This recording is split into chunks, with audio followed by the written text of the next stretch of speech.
Hi, Helen. I recognize Helen.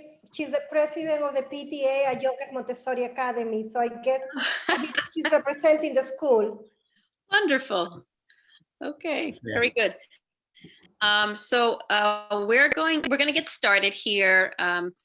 Let's see. I'll begin, and we'll just have, as people join, they'll just have to jump in wherever we are at that moment. So thank you guys for joining us this evening. I'm Anitra Guzman Santana. I'm the Senior Director of JCY Westchester Community Partners. We're a division of Family Service Society of Yonkers. And we're so happy to have you. Our topic today is coaching students through struggle.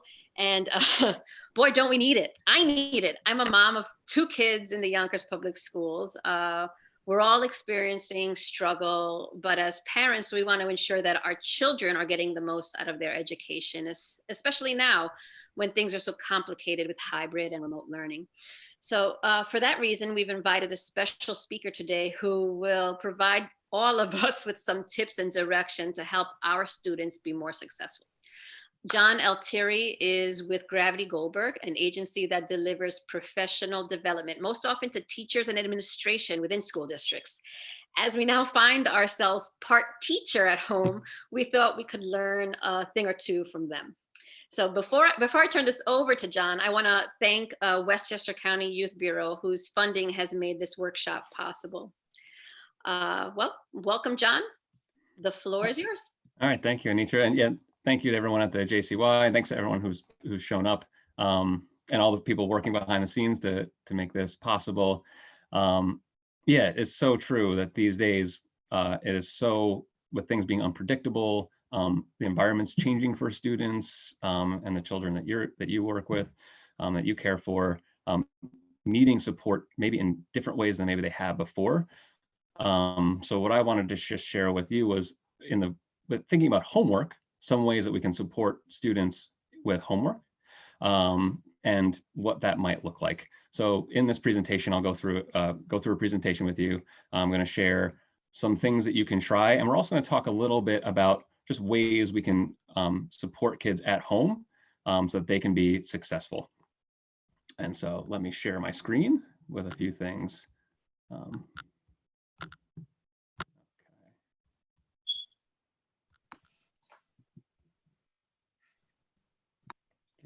Okay.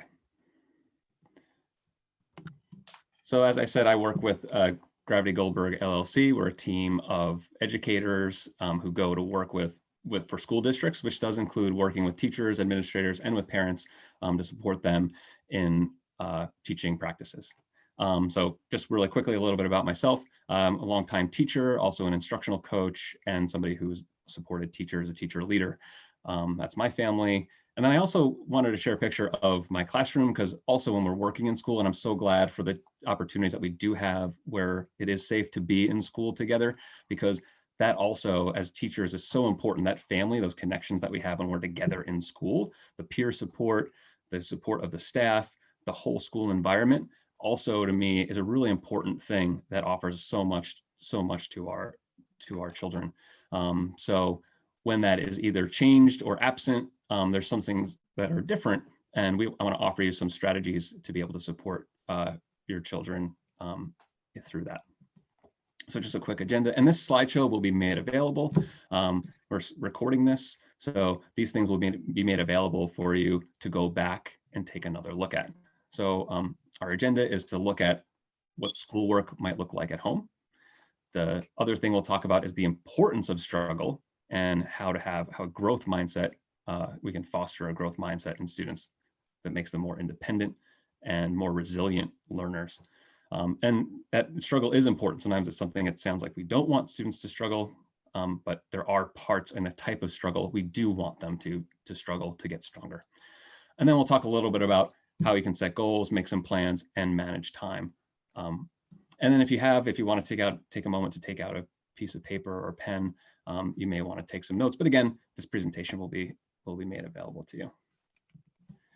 So I just wanted to share this quote, which I thought is a really important quote, and I'll read it for you. It says, researchers found that if you are looking at a hill and judging how steep it is, the mere presence of social support around you transforms your perception. In fact, if you look at a hill while standing next to someone you consider to be a friend, the hill looks 10 to 20% less steep than if you were facing that hill alone. That is a stunning finding. Perception of your objective physical world is transformed by including others in your pursuit of achievement. That's by a researcher named Sean Acor. And I share this because something I found as a teacher is that just being with a student, to be somebody there that, look, I'm here to help. That sometimes is enough to help them move through a little bit of struggle. Oftentimes they need much more and there's other things to do, but just to recognize that our presence, our supportive presence, either whether it be as teachers in the classroom, parents or caregivers at home, that presence and that supportive presence can sometimes just be enough to make the difference when they know that there's somebody there to support them. So I just share that as a like a thank you to you for being on this call, to recognize that you are those types of people who are there. I'm here to support a child, and my presence, your presence there and supporting them makes a difference.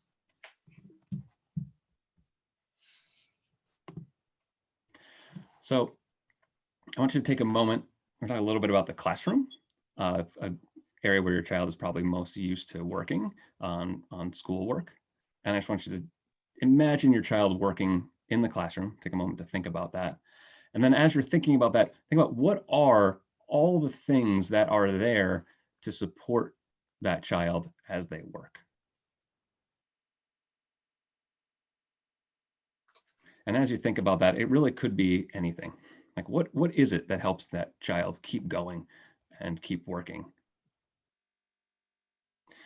So I just wanted to share just a list of some possibilities. And some of those things we don't realize. I started to think about this when I was doing some tutoring and working with kids at home. And even when I started as a teacher would send homework home, I realized there are so many things that are happening in the classroom, some things that are invisible, things that we don't see, types of support that are there that change at home and that are different at home. And because our home environments are set up for different purposes. They're not necessarily that you want to make your house or home into a school, but there are things to remember, that things that are there. So as a teacher, I always had to think, okay, I'm sending this homework home and I'm sending it home to 20 some odd different home environments. And so there's going to be different things that are in the classroom that a child might rely on that might not be there at home. And this has been something we saw with the pandemic. Kids were working from home and it was a very different environment.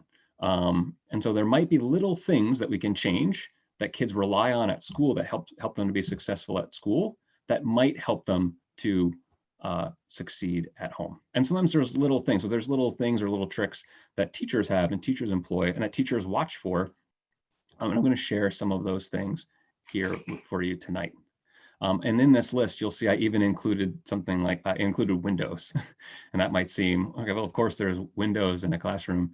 But it does for some kids. I remember as a kid in the room I worked in to do my work, I would have to turn and like look around to get a look out the window. But I needed that little bit just to like give myself just a little bit of a break. And for some kids, just that little bit of a break makes a difference to allow them to keep going. So I'm going to just share with you some of those things are.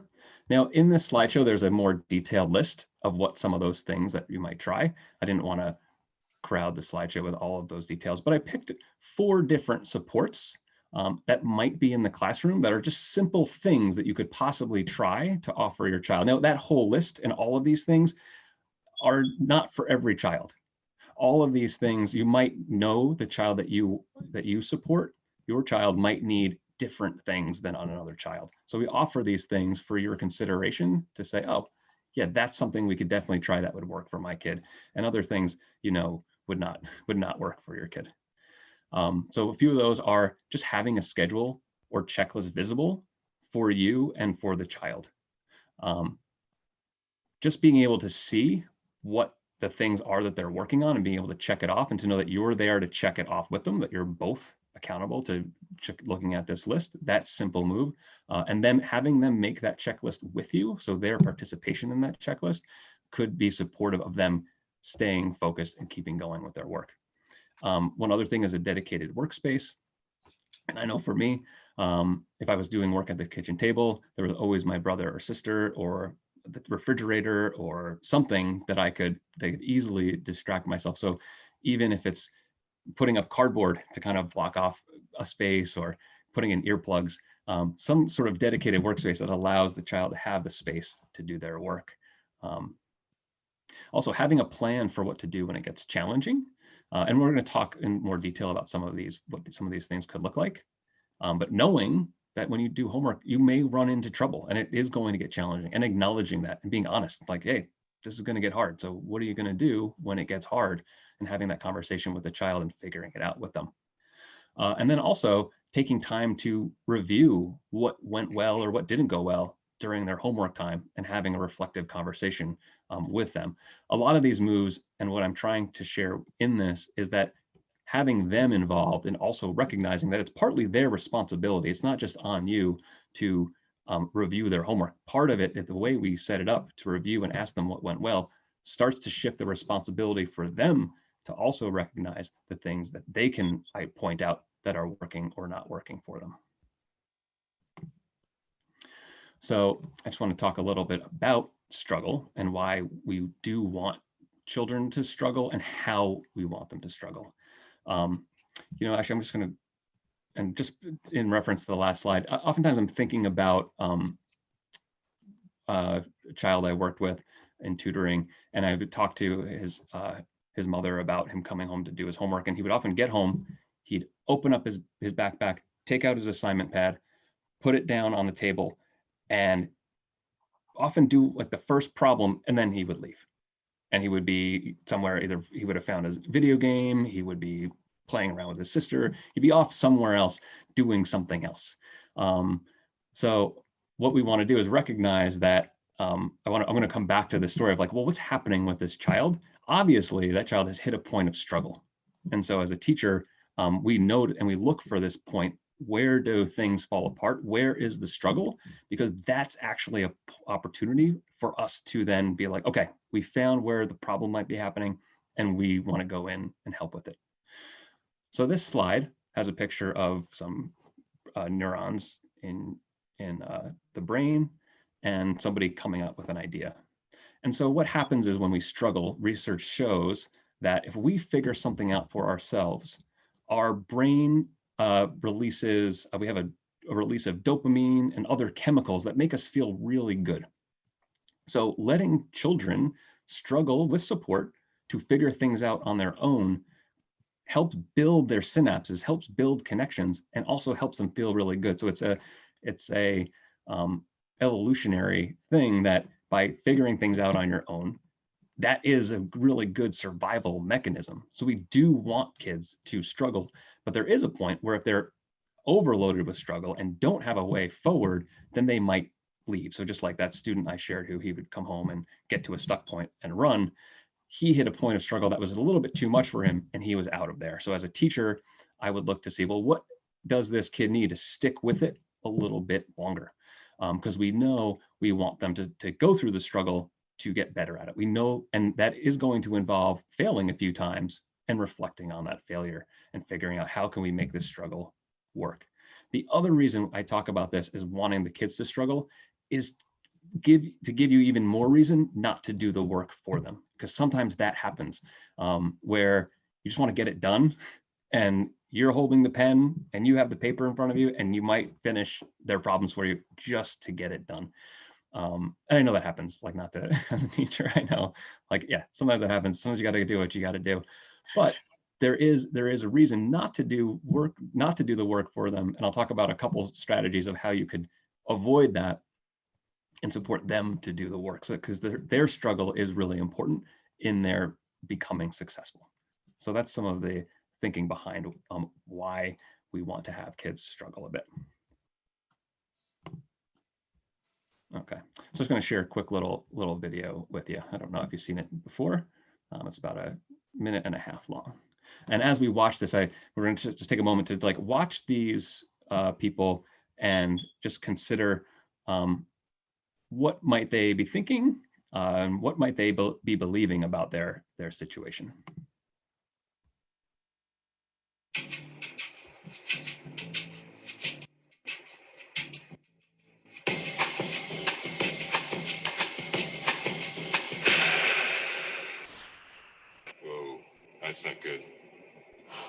this. I'm already late. Somebody will come. Anybody out there? Do you have a phone? No. Sorry. Somebody! Hello? There are 2 people stuck on an escalator and we need help. Now, would somebody please do something? Help! I don't believe this. You gotta be kidding me. I'm gonna cry. Well, there's nothing else left to do, is it?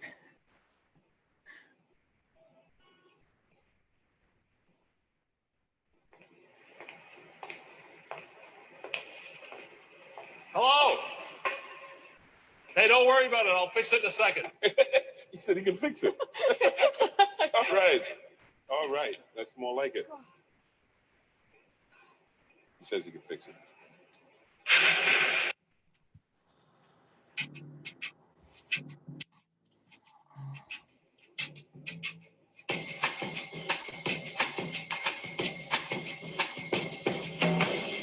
Life is good when I see the sunlight in the morning. So I share that as kind of a little bit of a ridiculous example. And also to say, like, this is an example for us to examine, and also to help children understand as well. So for certain, depending on the age of the child that you're working with, help them have some understanding around the choices that we make and our mindset around the problems that we encounter. So I introduced this to go into talking a little bit about what growth mindset means and what the mindset of these people might have been in order to get stuck on an escalator, which in this case, what was happening is seemingly ridiculous. Oops, get to the next slide. There we go. Okay, so to talk about having a growth mindset, it is about being independent. Now, so those folks on that escalator clearly were not showing a level of independence, and we're showing a level of helplessness. Now, some of the things about having a fixed mindset, and that's over here, when we tend to have a fixed mindset, we tend to believe that our intelligence and other abilities are born, that you're born with this. And so that you can't really necessarily do anything to change it. Now, we know that's not true. If you listen to a lot of the most successful people, they'll say, the way I achieve success, they'll say, is because I kept working on it for hours and hours and hours and hours. This is even true for math. You know, math, we often think we're just good or bad at math, but the people who are good at math are people who were willing to work on it over and over and over again to improve themselves. And helping children understand that it's the hard work and effort you put into something that makes a difference, and not just that, well, you're already good at it or not, is this idea of having a growth mindset. So you would believe that your ability is born in and that they're static traits. You can't change them, which isn't true. Also, with a fixed mindset, we might believe that we can't really do anything to change it. So we have to look to other people. And we would view struggle as negative. We would avoid challenges and hide failure. So if I go back to this example of this boy who comes in and can't get through his homework, and he runs to the other room or tries to find a video game or just some other avoidance behavior, which we say as teachers, it may be that they are not willing to be honest and straightforward about the challenges that they're facing. So as people guiding them, we can help them to recognize, oh, this struggle isn't only something that you can overcome with some support, but it's actually something to look forward to, because that means by approaching the struggle, you're growing your brain. You are actually getting closer to success.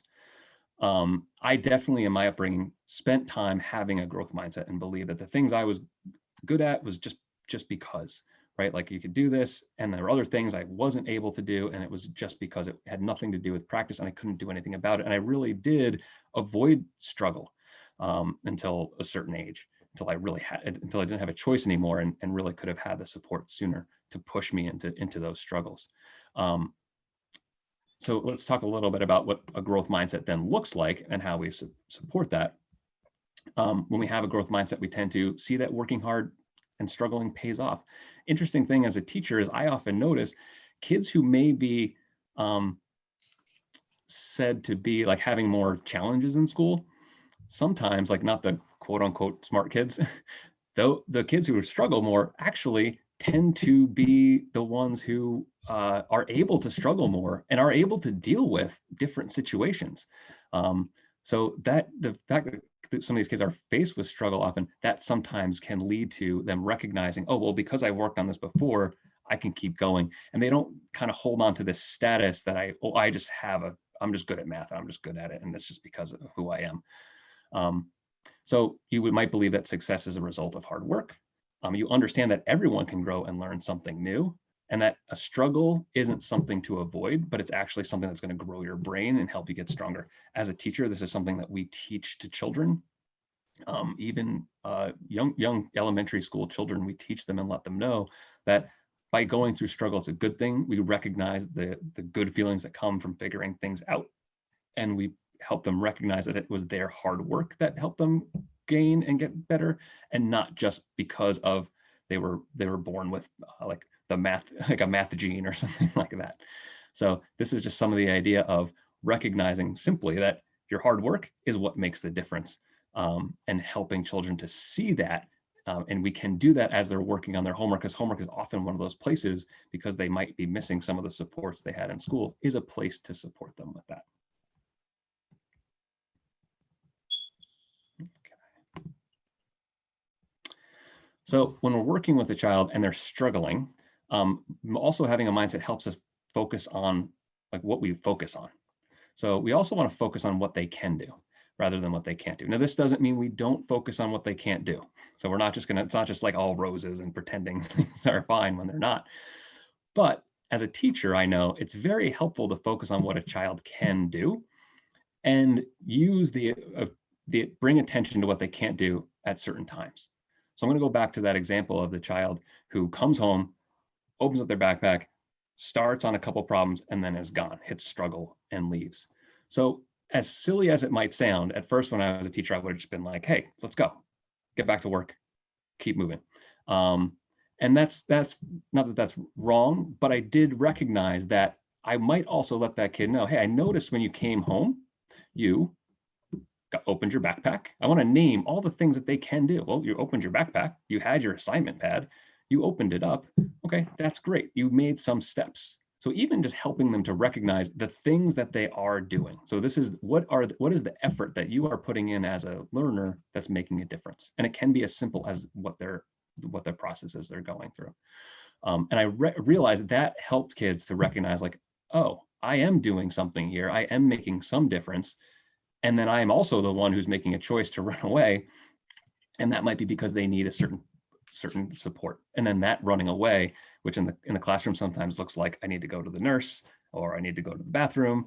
Then that as a teacher, I say, oh, this is actually good. I now have something to look for to find how I might support this child.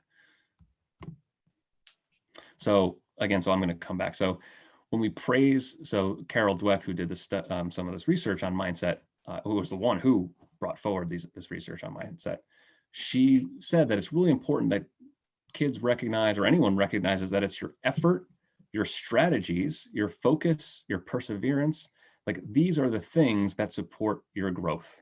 And so when we talk to kids, if we're going to praise them, instead of saying, oh, you're so good at math or you're so smart, to be specific and let them know, well, I noticed this is helping you, this is helping you, and this is helping you, and this thing that you did, that's not helping you. And when you bring that, well, what are we going to do about it? What's a different thing you can do to help them recognize, like, oh, well, I can struggle through this and get the next step.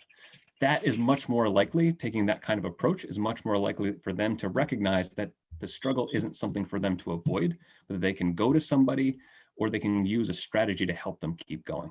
And so some of those strategies that we talked with at the beginning, like having, when you get to a hard part, well, we've made this schedule, we have this checklist, use the checklist, or we set up a time where after 10 minutes, you're going to take a break for 2 minutes and then get back to work. Whatever it is, we'll offer something that allows them to keep going, ideally so that then they recognize it's their responsibility to take that on and keep going. Because that's the other goal here, is we want to support them to be more independent And eventually, as a teacher, I always look to see, can I put myself out of a job? Can I support students in a way that then eventually they don't really need me for this thing all the time? It becomes their responsibility, and they are the ones. And we do know that because of the way our brains grow, and because of the type of feedback we can give to kids and offer a growth mindset feedback, this can support them. So I offer these just as some really basic examples as to how you might, like some of the language that you might use to support children in this way. And again, and it isn't about avoiding the things that are going wrong. It's just about how do we approach that and help them recognize these things that you're doing are because of choices that you've made, and that we need to help you work to have strategies and make different choices. And we're here as to support you in doing that. So I'm going to share, so there's 2 slides here that look very similar. I just want to explain why. These 2 slides are just one way your child might need a schedule. When they're sitting in school, oftentimes there is some sort of schedule or something written somewhere that they can look to, that they know what like how long this is going to be. I made this for 1 hour. Your child might not have an hour of time, or if they're working remotely, they may have a couple different hours of time to organize. So I just made this schedule for an hour. And I would recommend, if your child does need a schedule, to make something like this with them. And I wanted to just show a few different types of things you might do in that time. They might need time to connect. I'll go into some detail what that might look like. They might need time to get organized. They might not. They might need time for you to be there to support them through the process through a couple problems. They might not, or they might need someone to come in at the end just to talk with them and consider their plans for the next time so that they can be more successful the next time. In this next slide, you'll see the get organized section can become shorter. And that was an example I've been sharing with another group to show that as we support kids in getting organized, the ideal is that it won't take as long the next time, because they'll be taking responsibility for their materials because we've set up a checklist, or we've set up the time frame for them, or they know how to make the choices as how to get going. So the idea, but to recognize it could take longer at first, and it's kind of this go slow to go fast idea. It is okay to take time to help this kid with their organization before actually getting to the work at hand, because eventually that pays off later on. So here's one, some of the children that you work with, they may need support with just getting settled at home. So that might just need, that might be what they need. So for some students, just saying like, okay, go do your homework, they might just need some sort of settling to get them started, and then they're off on their own. So I wanted to offer what some of those suggestions look like. So these examples are some things that you might, oftentimes, these are examples from Elena Aguilar, who's who teaches teachers. She offers some suggestions as to when you ask, how was your day? Oftentimes it was fine.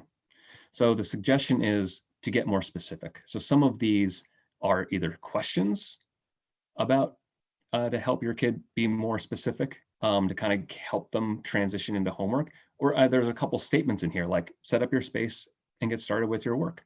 They just might need that person there to tell them, okay, it's time, like let's settle in, we'll talk a little bit, we'll have that connection, and now it's time to get started, to kind of get them into that transition. And they might not need that all the time, but sometimes just that frenzy from going from school to a new environment, they need to get oriented and set up with that environment. So that this kind of conversation with about, what was challenging about your day, or, what's going well in school, or what did you feel proud of yourself today?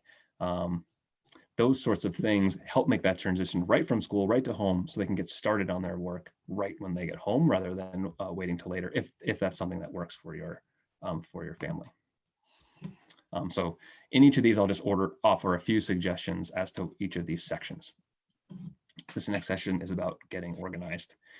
So this really, I think, sets for that child who I'm thinking about, who gets home, gets started a little bit, and then they're off and running. And this is something for children, they are not totally set up in a way where they know how to organize their things or their space. They are not, that is part of their brain that is still developing. So they often may need help. And there are those supports in school that offer that help, whether it be even a peer who they can look to get some ideas from. So that could be if they do have a peer they can text or make a quick phone call to get organized, that could settle them. Or if it's going through it with them. So I offered in this next slide a few suggestions for what that might look like. So in getting organized, we want them to look at all of their assignments that they have, and maybe they could make a decision about which one they're going to do first. And then have you, hey, show me, what do you have here? So it's that conversation and that connection that you're making with them that shows I'm involved here a little bit. And then over time, the idea is you don't have to be involved with them all through the day, because they've gotten some practice at knowing that these are the things that they need to do to be prepared. Now, organizing the space, you might say something like, hey, set up the space to be able to work. And if you've gone through it with them, they may know what that is. And then also getting ready for the assignments, knowing and acknowledging that there's going to be a challenging part.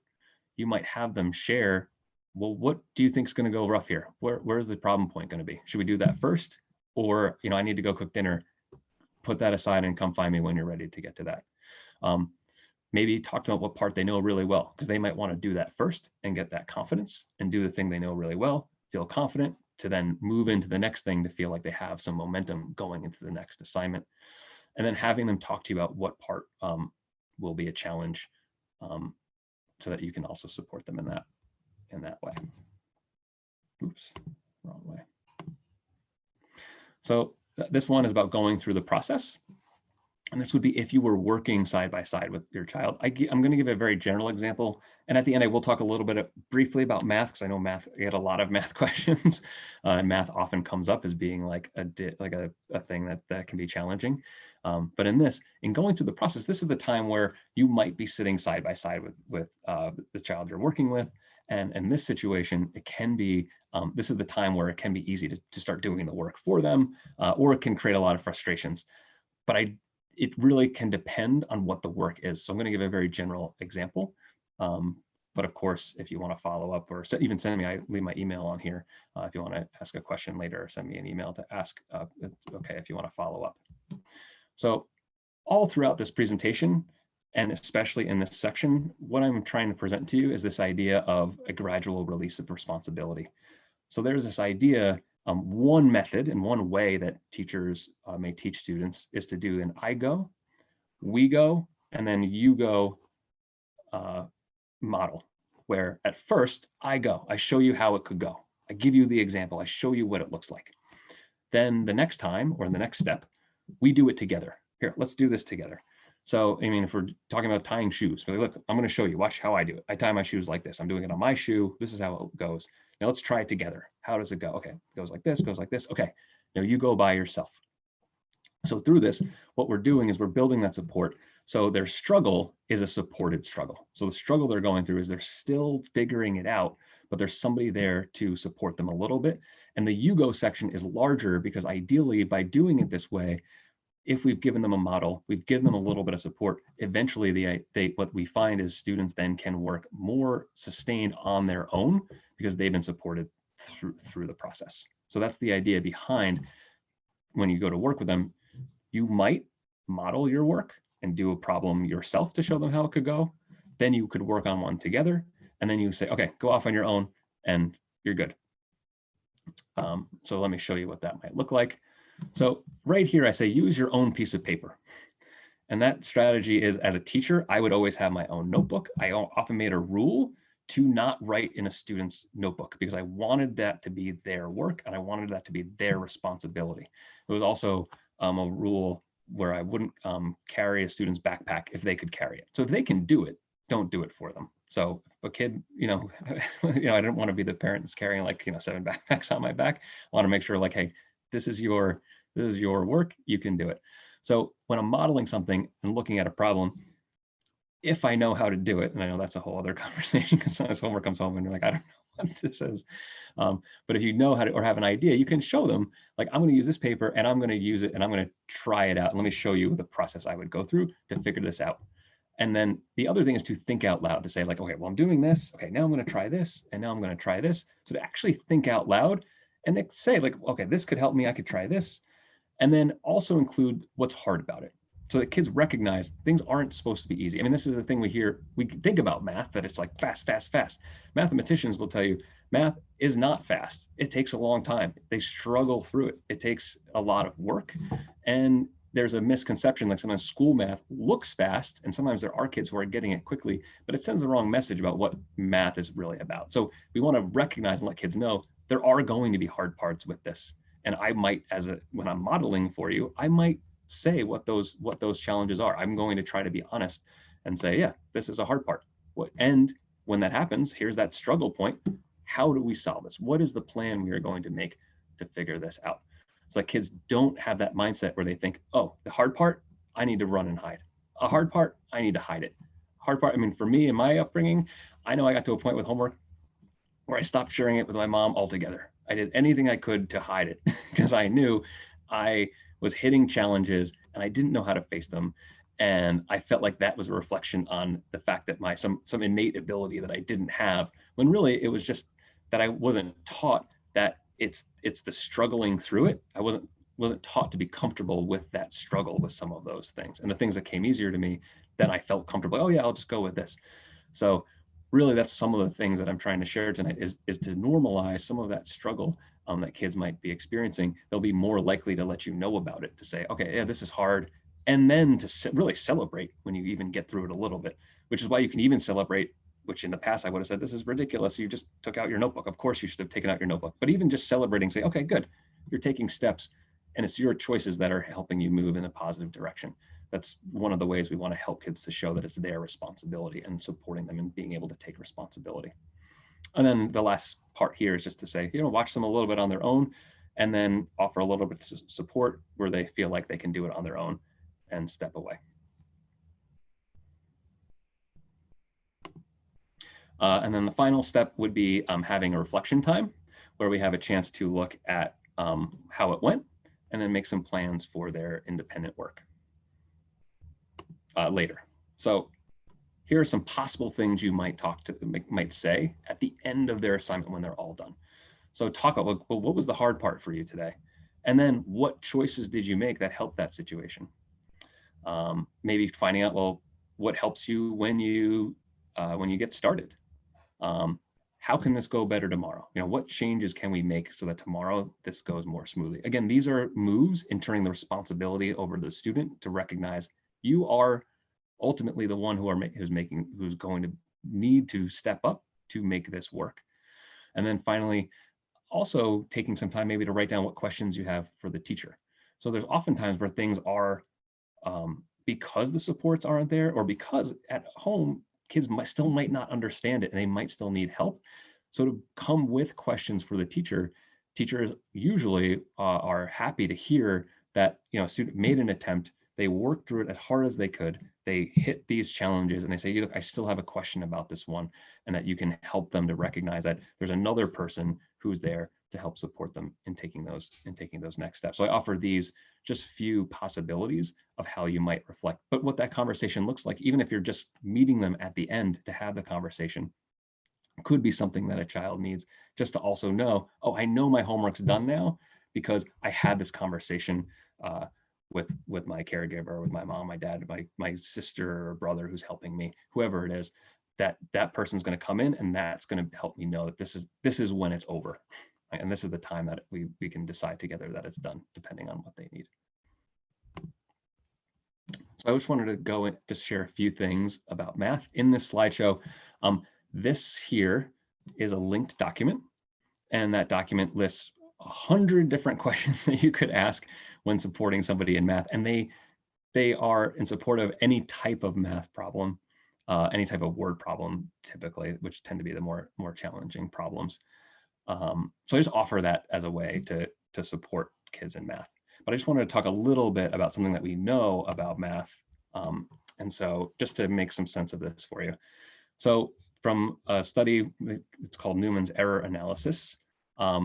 This is a study that says that there are 5 things that are hurdles that a student might encounter when solving a math problem. So oftentimes this goes back to growth and fixed mindset. We have fixed mindsets about math. It's actually a problem that we recognize as teachers that kids come believing and having attitudes about math that are typically very negative. Unfortunately, more girls too may have those negative views about themselves as mathematicians. So we need to be very aware what sort of language we're using when we talk about math to children, and recognizing it isn't that you're born with math ability or not, but it's about the struggle you put in. I had a teacher who, she's a math teacher, and she taught me that she was talking to her mother, and her mother said, her mom's like, I'm terrible at math, I'm no good at math. She said, Mom, you ran a diner. You were owner of a diner. You ran a diner for 20 or 30 years, however long it was. And you are ordering, you're doing billing, you're doing all these things. Like your belief that you got in school that you were not good at math, and that from society that you got from that you're not good at math, isn't true if you recognize that you are actually really good at math, because that was your job. Your job to run that diner was a giant math problem that you were very successful at. So I tell that story just to remember that the things that there are ways that we are math able, and that we want to point those out to kids. And that's why we also want to focus on what they can do and be clear about that. But to get back to this Newman's error analysis, so the idea behind these 5 hurdles is that 60 to maybe even 70% of the errors that happen when doing a math word problem come at the beginning of first reading the words, making sense and comprehending those words, and then understanding what those words mean in terms of math. So the transformation means, can I turn this word problem into some sort of math, whether it's addition, subtraction, some sort of algebra, whatever it might be. So that's to say it is worth the time to spend time on that, and to also recognize the challenges with math sometimes are language-based challenges. And and the ways that we're supporting kids in language may also be just as supportive and might be more important in helping them, because we find that when they get to going through the process of solving a problem and then writing their answer, that tends to be fewer errors in that than in the understanding. So just like it's worth spending extra time to help your kid get organized and have their space organized so they can be independent in their homework, it's also just as useful when you're doing a math word problem to spend time on just understanding it. And the ways to do that, and I guess I really could have woven this in more in this presentation, is to also be playful about things. So when we're reading a math problem, a lot of with my students, we used to be really playful about drawing pictures of the problem, or talking about the words and talking about how sometimes the situations, being honest about how silly the situations were of people having 1,000 stamps in a stamp collection in a word problem or something like that, and saying like, things that were antiquated to kids, and we would kind of be like laughing about them a little bit. So even just having that playful attitude of approaching some of these problems in that way too, are ways of supporting that, and can be really helpful for children in that way too. So there are issues sometimes with math in terms of, well, what's the way the teacher did it? What's the way I knew how to do it? The main thing with that is we want kids to understand how the math works. So if there's a trick, the importance is that also, and it might depend on your student's teacher, but oftentimes teachers also want kids to know why that trick works. So they really should know the math behind it. So why you're, doing a fraction and flipping it, well, what is actually happening there? How does that change the number? And to support some of that thinking on that previous slide, some of those questions could support that. But that does tend to be a challenge, is in supporting a student in a way that a teacher did it. So a question that could be sent to the teacher is there a study guide or a set of steps that we can look to as a reference to support those? So again, sometimes in those situations when you're reflecting on homework, finding those ways to reach out to the teacher, because in the classroom, there are often charts that a kid can look to while they're working, and then they look up and say, oh yeah, that's the next step. Or they can just quickly ask a peer, not in a cheating way, but in a peer, to say like, okay, like what's the next step, just to help them keep going. And if those things aren't there, we can ask the teacher to say, well, is there a chart, or is there a tool? Are there blocks? Are there other things that my child often uses during math time that might be something that I could have here at home, or that we could recreate at home, that would then allow them to take those next steps as they're working? It may seem like a lot of work to make something like that, But once you have something like that made, as a teacher, I always loved having something like that made because I could put it on the wall. When kids knew that it was their responsibility to use the tools that we had made available to them, then I was able to work on things that were, I didn't have to do as much of the management of just telling kids the little things to do. They could take responsibility for those things, and I could really get into the deeper work of working with, you know, the students who really needed help.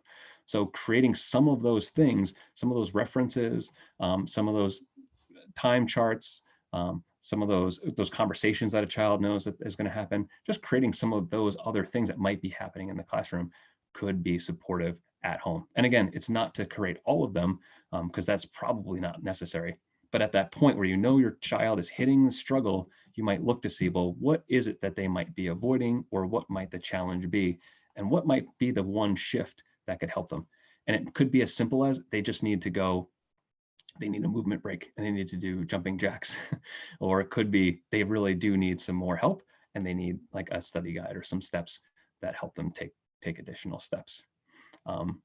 So at first, this may seem like also a lot of responsibility to take to support a child at home. But the work in doing that, the idea is that if you're showing this child that it's their responsibility to keep going with it, then that idea is that it pays dividends over time, because then they see themselves as somebody who can respond to challenges. And the ways to do that are to even have those conversations about growth mindset, to say, hey, look at you struggled, you figured it out. Doesn't that feel good? Struggle is not something to hide from or to avoid. Struggle is something to dive into, and I'm here as your caregiver to support you in those moves. Your teachers are here to support you in those moves. So I do want to also make sure to offer you time to ask questions. I don't know. I mean, specific, and maybe I could answer them I don't know if they're specific questions about your child's math work or something. I might not be able to solve that for you right now, but would love to hear if you have any questions. And I guess, last time, did we put them in the chat last time, I think? Yeah, last time we had the participants right in the chat. Okay, so let me open that up. So if anybody does have any questions, or otherwise the things they want to share, or a question or challenge, or otherwise share, you're welcome to hear.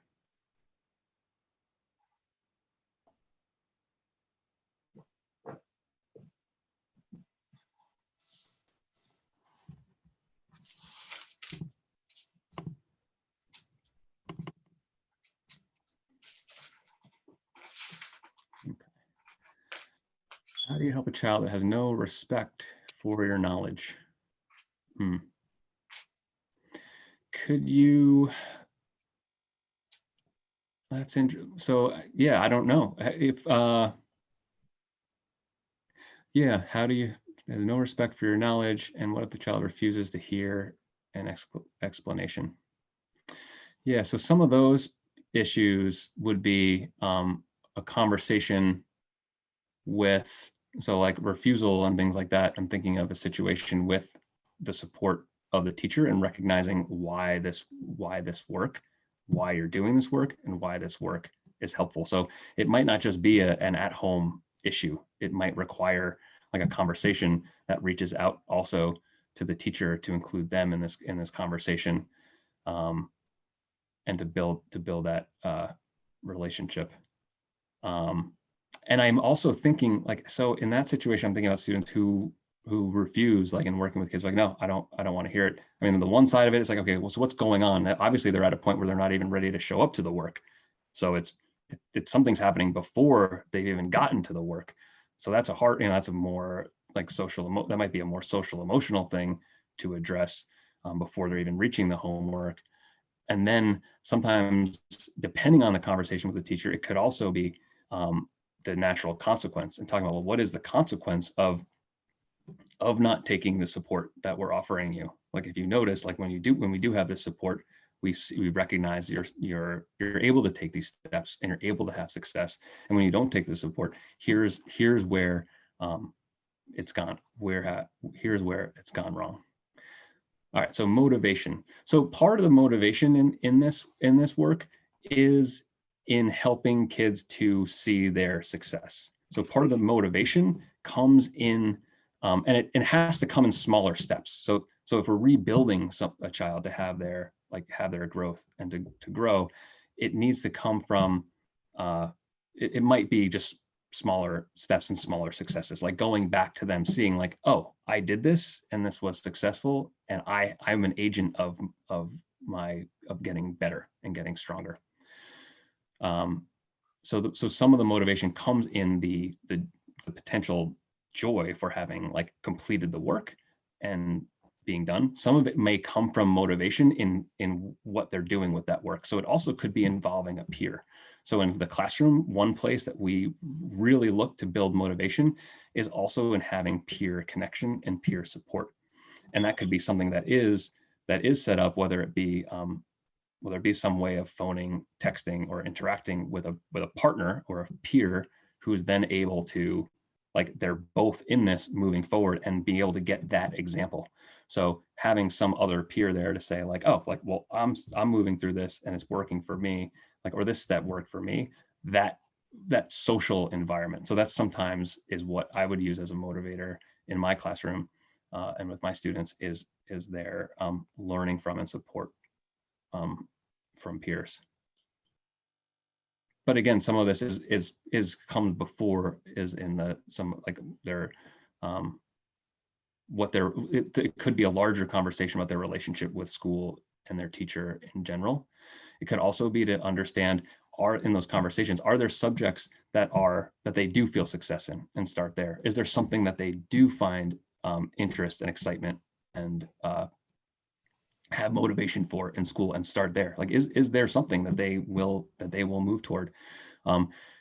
Because I'm guessing there's something that gets them going, and to get connected with that piece, then that bring the attention to that. Because again, that's another piece of talking about what they can do, and to build them up from there. And it might be and sounds like in some of these situations, it's a long journey, and it does need the calling in of other support. So it isn't just putting all the pressure, because that's another place as a guide to put the pressure on yourself.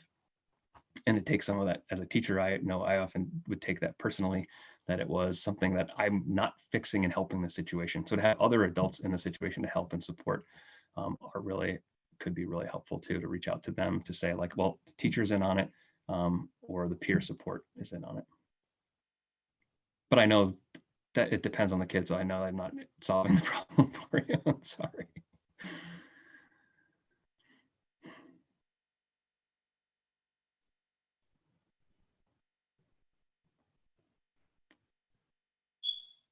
Okay, so anybody else have any things they want to share or questions?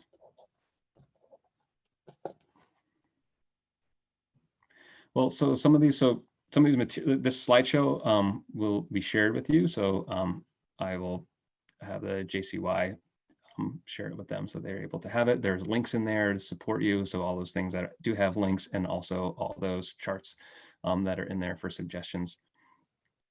Okay, and we have at home, it's so hard to keep them focused. Yeah, so I mean, I think with the focus, and I think it depends on the age there too, but it's a matter of recognizing, so the scheduling, like breaking up the time in some way, and also like having their what their responsibility is in with it, and removing some of those pieces. I mean, for me growing up and thinking about the kids working with, like, maybe you had a video game, but with phones everywhere, the challenge of really, so that's part of setting up the workspace and having that conversation with the child of, so you need to do this. And even that conversation of how horrible it is to be trying to do your homework at 10 at night. Like, this is miserable. And just be honest, like, this isn't fun for anybody, and this isn't helpful. And to work towards breaking things into pieces and saying, okay, well, we can at least do this piece. That was successful. We got, we have that feeling of success. We recognize, like, and a lot of the things I've put in here are about working to turn the responsibility over to the child. So you're not the one problem solving, but he's the one doing the one that's doing the problem solving. So my son is 10 years old and we have scheduled, but he doesn't respect it as in school. Okay.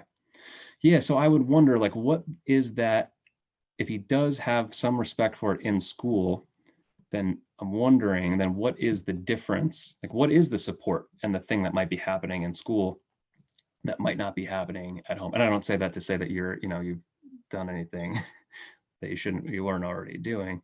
But that support is even having maybe a conversation with the teacher to see what is it that's happening at school where he is having the respect for the work. And when that work goes back to school, when he brings it back, what is there a disconnect there? So I think for some of these, it is also can be a conversation, like, and just asking the teacher is really, and just having a conversation to put on the homework or a question, what is happening here, to bring some of that support that the teacher offers in the classroom into the home.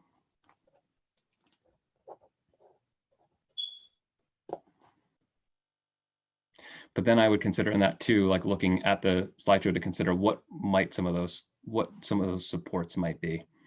So if you have a schedule for him, having him take some responsibility for that schedule so that he gets to check it off, or it's his job to write it.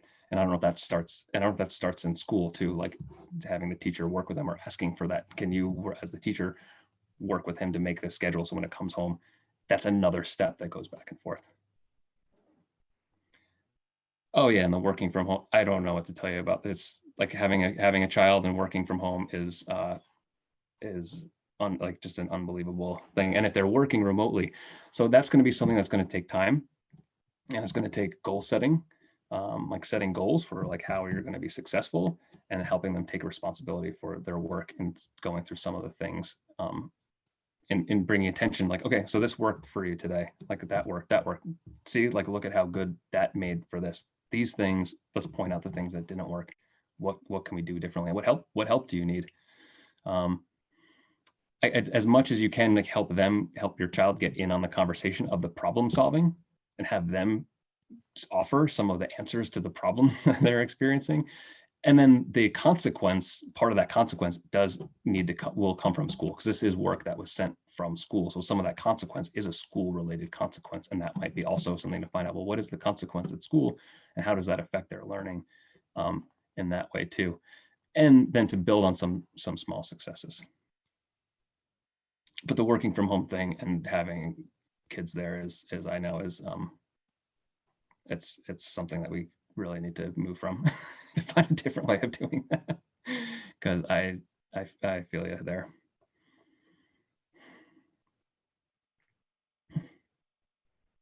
Right. Well, if no one has any additional questions or comments, we're going to close the session. But as John mentioned, we will be sending you the materials that he shared today, which include additional resources that you can use at home.